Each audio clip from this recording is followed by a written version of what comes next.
les intellectuels congolais le malheur de la République démocratique du Congo. Les gens étudient pour devenir des problèmes supplémentaires à leur pays au lieu de devenir des solutions. Le plus grand inconscient du monde, le sans vision pour son pays, la personne qui a du mal à réfléchir quand son ventre est plein, qui pense que tout va bien dans son pays quand ses besoins personnels sont satisfaits, c'est l'intellectuel congolais. L'intellectuel congolais ne pense pas à la création des usines, des grandes entreprises. Il pense plutôt à créer un parti politique quand il a déjà de l'argent, pas pour créer des emplois, mais pour appauvrir davantage et diviser les pauvres citoyens. La République démocratique du Congo est devenue un pays où les projets commencent mais ne s'achèvent pas car aucun suivi. Un pays des improvisations, un pays où si tu dis la vérité aux dirigeants, ils te haïssent, mais si tu les flattes, tu deviens important à leurs yeux. Un pays utile quand il s'agit seulement de gagner de l'argent. Mon pays n'a pas de système politique de gestion. Même les frontières congolaises sont gérées de manière à énerver toute personne qui a de l'intelligence. Les institutions de l'État sont comparables aux personnes aveugles. Les aveugles savent qu'ils ont besoin d'argent, mais ne savent pas de combien ils ont besoin, ni quoi en faire. Ils peuvent en avoir suffisamment, mais doivent être sales et mal habillés sans qu'ils ne sachent, pourvu qu'ils n'aient pas faim. Croyez-moi, c'est le gardien de l'aveugle qui bénéficie des avantages de l'aveugle plus que l'aveugle lui-même. La RDC est devenue comparable à une personne débile. Une personne débile fait rire tout le monde, mais jamais son propriétaire. Dans mon pays, même les universités où l'on est censé avoir des personnalités avec tous les titres et qualités possibles sont gérées comme des buvettes. Au XXIe siècle, les universités n'ont même pas un système national de gestion pour échanger des informations, vous imaginez. C'est pourquoi les étudiants changent des universités comme des habits après avoir commis des bêtises. C'est pourquoi vous ne pouvez pas certifier un relevé des cotes d'une université congolaise. Même avec le système LMD, vous n'aurez résolu aucun problème tant que le mode de fonctionnement n'aura pas changé. À cause des intellectuels, la République démocratique du Congo est devenue le pays qui ne vous encourage pas à étudier.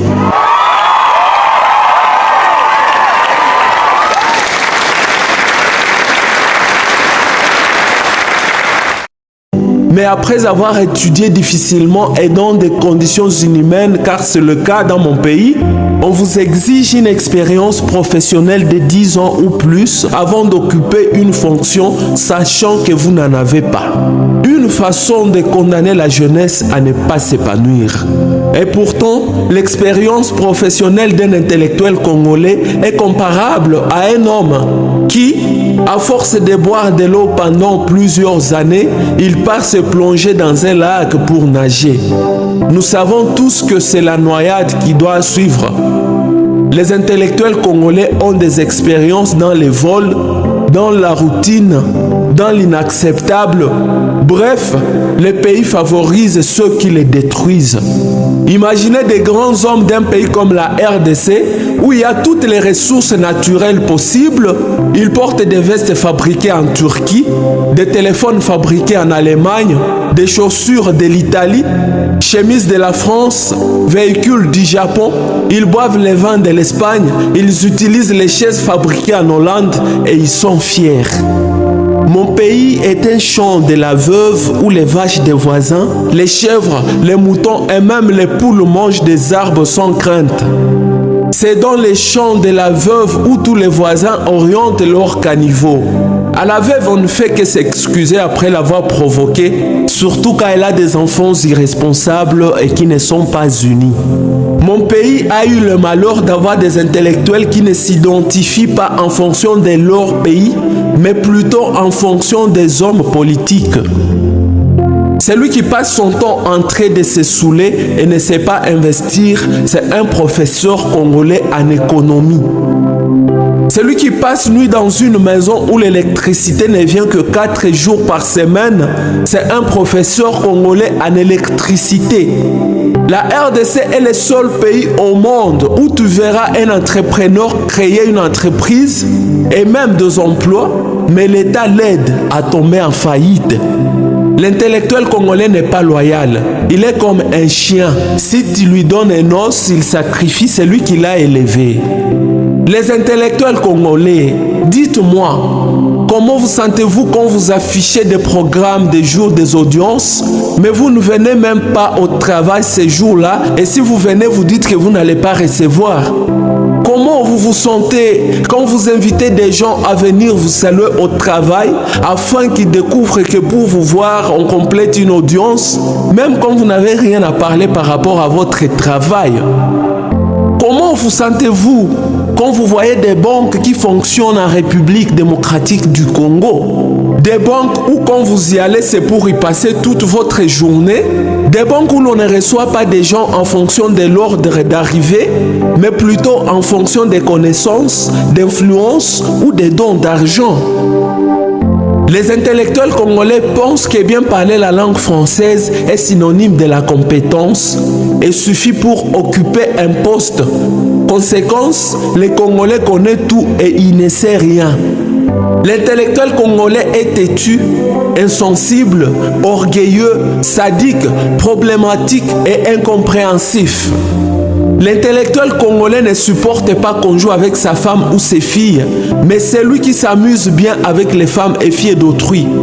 Les écoles les plus étonnantes, les plus destructrices se trouvent en République démocratique du Congo. Tout ça à cause de vous, les intellectuels. Le pays qui aspire au développement dans ce monde, mais ne pense pas à la construction des routes, qui est le point de départ pour tout développement, c'est mon pays. Il est pratiquement impossible de quitter chaque province et atteindre la capitale par voie routière dans mon pays qui compte 26 provinces, mais nous continuons de rêver. Toutefois, depuis des décennies, les dirigeants ne pensent pas à construire des routes, mais ils savent distribuer des véhicules aux honorables qui ont déjà tout, aux professeurs d'université, aux athlètes, dans une capitale où les embouteillages énervent déjà tout le monde. Nous sommes un pays où les enfants de la maison se font la guerre au moment où les étrangers nous prennent tout.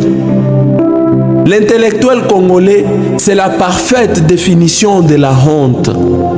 J'ai dit et je suis Amani Bugondo Landry. Chers intellectuels, que ce message vous conscientise.